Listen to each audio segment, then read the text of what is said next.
উচ্চ প্রাথমিকে শিক্ষক নিয়োগ মামলার গুরুত্বপূর্ণ শুনানি হলো কলকাতা হাইকোর্টে। তো আপনারা বিস্তারিত জানতে পারবেন এই ভিডিওর মাধ্যমে। তো দেখুন কি বলা হয়েছে। উচ্চ প্রাথমিকে শিক্ষক নিয়োগ সংক্রান্ত মামলার গুরুত্বপূর্ণ শুনানি হলো কলকাতা হাইকোর্টে। আজ মামলাটির দীর্ঘক্ষণ শুনানি হয়। এদিন মামলাকারী পক্ষের আইনজীবী সুবীর সান্যাল নিজেদের বক্তব্য তুলে ধরেন। রিজার্ভেশন নিয়ে বলতে গিয়ে তিনি বলেন, ইন্টারভিউয়ের ক্ষেত্রে সংরক্ষিত চাকরির প্রার্থীরা জেনারেল শূন্যপদে ডাক পেতে পারেন না। এর পাশাপাশি তিনি আপডেট শূন্যপদে নিয়োগের দাবি তোলেন।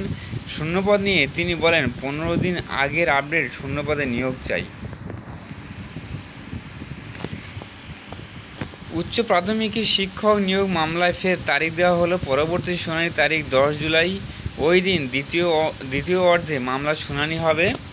এর আগে শুনানিতে স্কুল সার্ভিস কমিশন নিয়োগ নিয়ে তাদের নিজের বক্তব্য তুলে ধরে। এসএসসির বলা শেষ হয়েছে। আজ শুনানিতে বিরোধী পক্ষ জবাব দিল। আপার প্রাইমারি পরবর্তী শুনানি ফিক্সড ম্যাটার হিসাবে রাখা হয়েছে। বেশ কয়েক হাজার চাকরি প্রার্থী আদালতের দিকে তাকিয়েছিলেন। আপার প্রাইমারি মামলার শুনানি নিয়ে হতাশ হয়েছেন চাকরি প্রার্থীরা। দীর্ঘ 10 বছরের নিয়োগ যন্ত্রণার অবসান কবে হবে, প্রশ্ন তুলছেন চাকরি প্রার্থীরা। সরকারের সদিচ্ছার অভাবে থমকে নিয়োগ রয়েছে প্রক্রিয়া। ক্ষোভ প্রকাশ চাকরি প্রার্থীদের। নিজেদের প্রাপ্য আদায় করতে রাজপথে বারে বারে আন্দোলন করেছেন চাকরি প্রার্থীরা। তবে নিয়োগ প্রক্রিয়া দীর্ঘ 10 বছরেও শেষ করা যায়নি।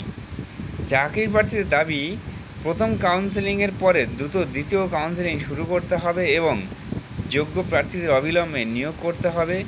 উচ্চ প্রাথমিকের প্রায় 9,000 প্রার্থীর স্কুল বাছাই অর্থাৎ কাউন্সেলিং প্রক্রিয়া হয়ে গেছে, যদিও দ্বিতীয় দফার প্রায় 2,000 প্রার্থীর কাউন্সেলিং প্রক্রিয়া বাকি আছে। নিয়োগ প্রসঙ্গে এক চাকরি প্রার্থী জানান, উচ্চ প্রাথমিকের 14,339টি শূন্য পদের মধ্যে মেধা তালিকায় নাম উঠেছে 13,334 জনের। এর মধ্যে 8,900 জনের প্রথম কাউন্সেলিং হয়েছে, দ্বিতীয় কাউন্সেলিং বাকি আছে। ফের তারিখ দেওয়া হয়েছে। আজ উচ্চ প্রাথমিকের শিক্ষক নিয়োগ সংক্রান্ত মামলার পরবর্তী শুনানি হবে ডিভিশন বেঞ্চে।